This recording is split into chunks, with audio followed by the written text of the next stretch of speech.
Zaman berarti sholat to Mas. Lho, piye ta, Dek? Dek, Zaman wong Islam ya. Islam, Dek, lahir cenger lho. Aku langsung adan. Oh, non saya Dan atas sana. berarti awakmu sholat lho. Salat to mau salat as-shalatu imaduddin. Salat dicakake agama. Ya Allah. Melihat lan ora agama tergantung cakakmu. Saudara-saudara. Iya yo rasa mbok saudara-saudara. Berarti sholat ki penting lho, Dek ya. Penting salat penting harus dinomorsatukan.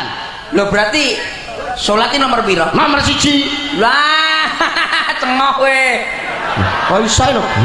Lah ngono ngaku Islam lho. Ngaku Islam le iki karo aku ero lak sholat ki nomor 2. Salat nomor 1 harus diutamakan. Gawean apa wae wayah luur-luur, wayah ngasar-ngasar, leren gaweane. Sholat nomor 1. 2. Loro. Lah kok iso? Rukun Islam ono piro? 5. 1. Syahadat. Loro. Salat. Lah iya to. Nah iki lho. Assalamualaikum.